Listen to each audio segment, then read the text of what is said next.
बोलो हर हर महादेव। गुरु गोरखनाथ के जन्म पर आधारित सत्य घटना। गुरु गोरखनाथ एक सिद्ध योगी थे। इन्होंने हठयोग परंपरा का प्रारंभ किया।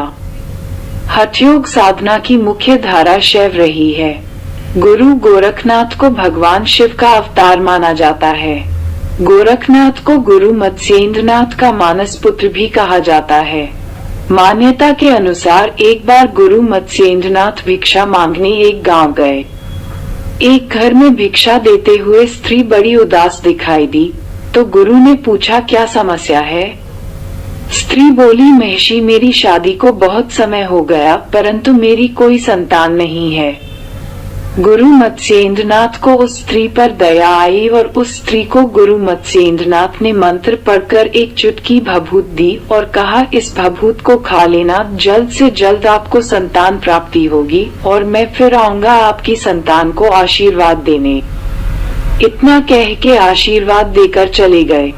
परंतु उस स्त्री को किसी पड़ोस की दूसरी स्त्री ने कहा कि ऐसा कभी हो सकता है, कोई भी तुम्हें संतान प्राप्ति के लिए कुछ कह के चला जाता है और तुम उसे सच मान लेती हो, फेंक दो इसे, पता नहीं क्या है ये।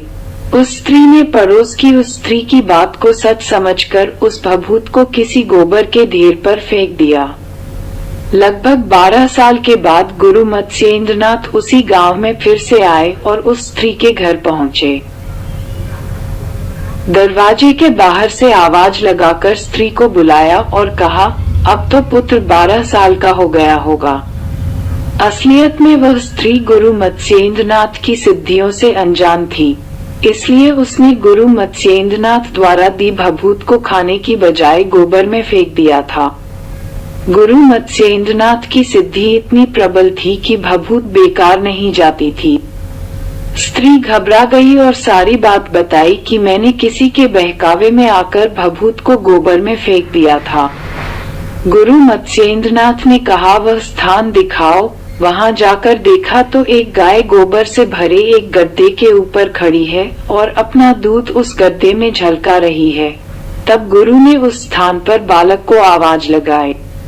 गुरु मत्स्येंद्रनाथ की आवाज से उस गोबर वाली जगह से एक 12 वर्ष का एक सुंदर आकर्षक बालक बाहर निकला और हाथ जोड़कर गुरु मत्स्येंद्रनाथ के सामने खड़ा हो गया। इस प्रकार बाबा गोरखनाथ का जन्म स्त्री के गर्भ से नहीं, बल्कि गोबर और गो द्वारा की जाने वाली रक्षा से हुआ था। इसलिए इनका नाम गोरक्ष पड़ा।